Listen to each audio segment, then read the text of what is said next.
Welcome to Rocky Broad Solar, where we encourage you to make the current flow. On today's episode, we're going to talk about the 120% rule for connecting solar to your home's electrical service. Let's get into it.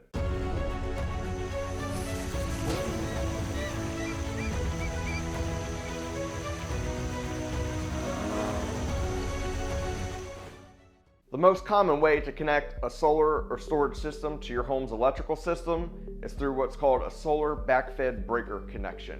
That's where you take the output of your solar and batteries, connect it to your home's electrical service through a circuit breaker that then feeds power through the circuit breaker onto your bus bar, out to your home's loads that are also connected to that bus bar, and eventually out to the grid through your service entrance conductors if you have a hybrid or grid-tied system.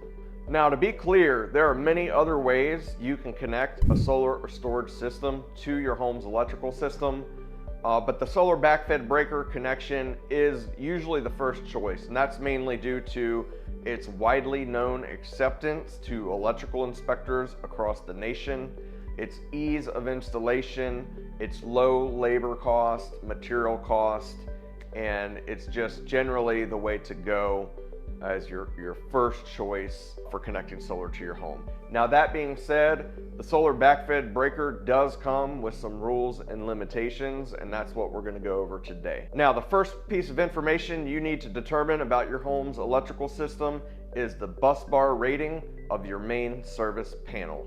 Now, the main service panel is the first disconnecting means or set of circuit breakers that's connected to your home's electrical service. Now, depending on what part of the country you live in, or utility requirements, or whatever electrician's preference was that wired up your home to begin with, you kind of have two options. You may have what's known as a combination meter load center, or combination meter, or combo meter. This is where the meter and main service panel are combined all in one unit to just kind of be an easy, cheap way to install the least amount of equipment. That being said, the combo meter is less desirable as far as it comes to connecting solar to your home, and that's most often where you're going to be limited by that 120% rule in the NEC. So if you have a separate meter and a separate main service panel, well, you've got plenty more options, and that's definitely the better route to go. So to determine the bus bar rating on your home's electrical service, what you're going to want to do is go to your main service panel, open the door, and look at what's called the nameplate label. That's going to give you all the information about your main service panel, and on that label, in most cases, is what's called the bus bar rating. It'll say bus rating X amps max, or something along those lines. There may be some different language depending on the manufacturer. So now, if you don't see that on your panel, or maybe you see a blank box where somebody's allowed to write a rating in, that is a flag that your bus bar rating is not found on that nameplate. And that's going to mostly happen with GE or Square D electrical panels. So on those panels specifically, the bus bar rating is going to be located on a tiny little label on the inside of the cabinet behind the dead front cover. Now, the dead front cover is on there for a very good reason. It keeps you from being dead. So behind that dead front cover is a lot of dangerous electrical equipment, and if you don't know what you're doing and you're not authorized or certified to work on electrical equipment, live electrical equipment, I do not recommend anyone at home to remove their dead front cover.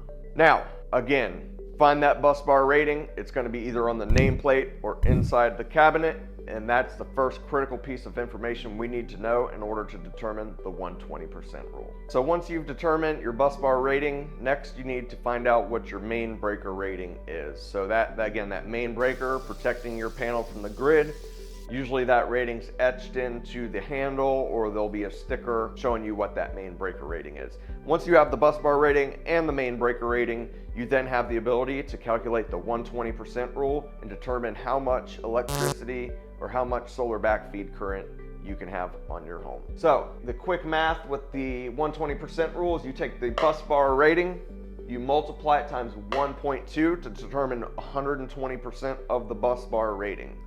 You then subtract your main breaker rating from that calculation. That gives you your available solar backfeed current. If you already have a system picked out for your home, if you're trying to determine how much solar backfeed current you need for this specific system, you want to take your solar inverter. On the nameplate, it's going to be in the manual, it's going to be on a sticker on the side of the inverter, but it's going to be the inverter's max continuous output current.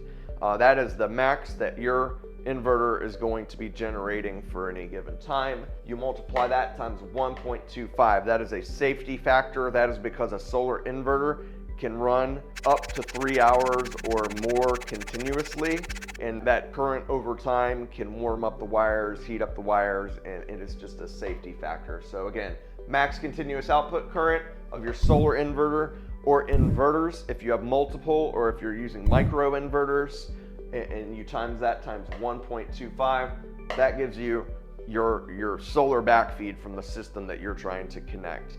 And then you just need to make sure that you take that solar backfeed, you make sure that is less or equal to your available solar backfeed, and you take that number, you round up to the next size, standard size circuit breaker, and you take that circuit breaker, you size your wires to that circuit breaker, you connect that to your home's electrical system.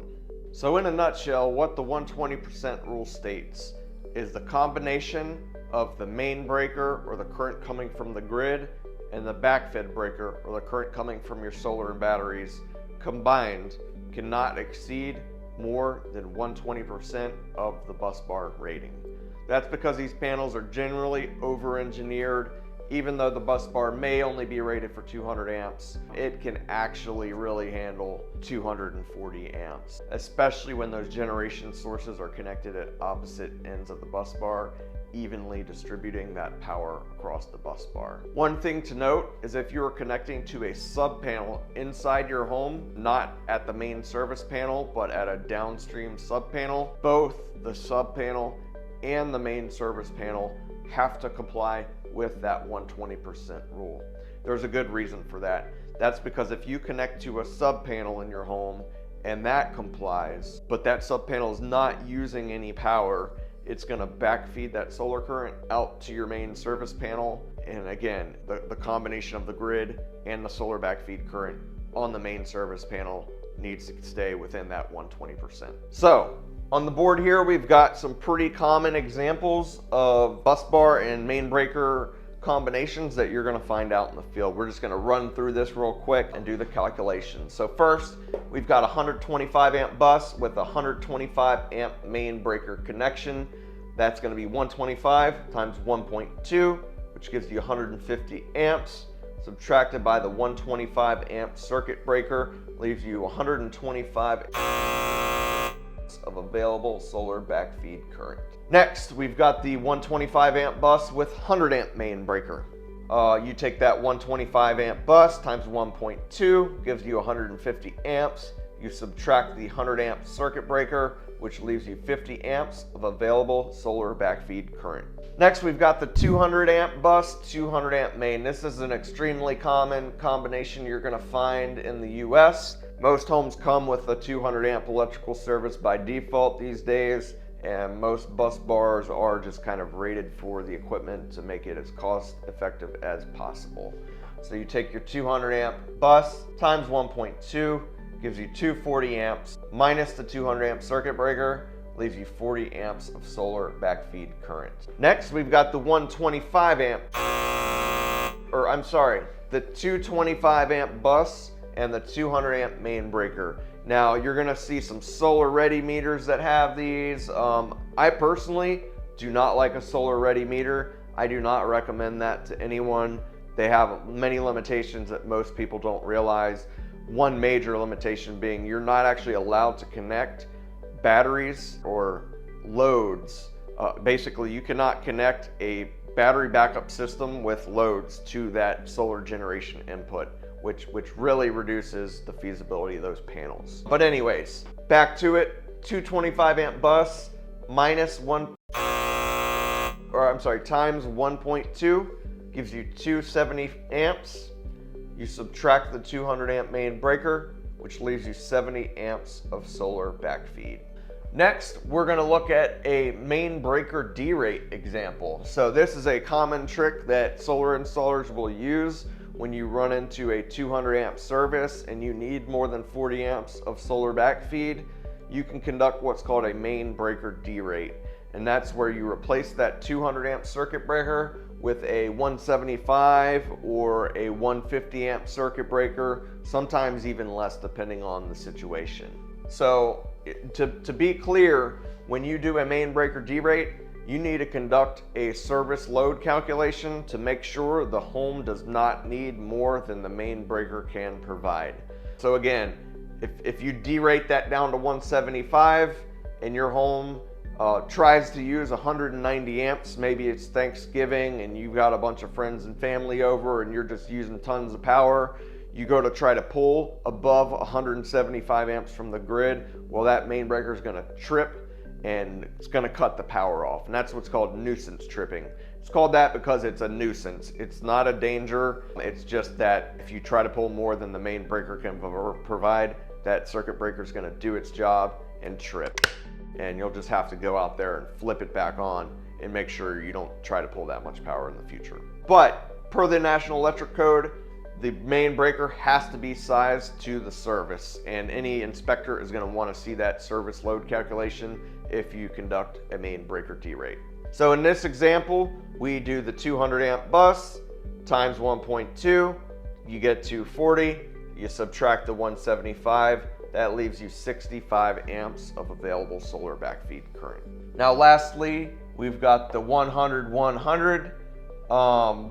times 1.2 gives you 120, minus 100 gives you 20 amps of available solar backfeed. So the 200 and the 100 are some pretty common main breaker bus combinations you're going to find in the US, and a lot of our solar manufacturers have sized their inverters specifically to max out those services. So you're going to commonly see a 7600 watt inverter, and that's going to be used, that's going to have generally a 32 amp max continuous output times 1.2 is going to bring you up to 40 amps of solar backfeed current, and that's going to max out that available current on that service. And same goes for the 100. We've got that 3800 watt inverter that generally has 16 amps of max continuous output current, times 1.25 brings you to 125 amps of solar backfeed current. If you got value out of today's content, do me a favor, hit the like button, subscribe, press the notification bell, or leave a comment down in the description below. Maybe there's something I missed or something you disagree with. Leave that comment down in the description, let me know, and I'd be happy to have a discussion. If you want to support the channel, check out our affiliate links for great solar products that you can get at no additional cost to you. As always, thanks so much for watching the channel. I really appreciate each and every one of you. Until next time, take care.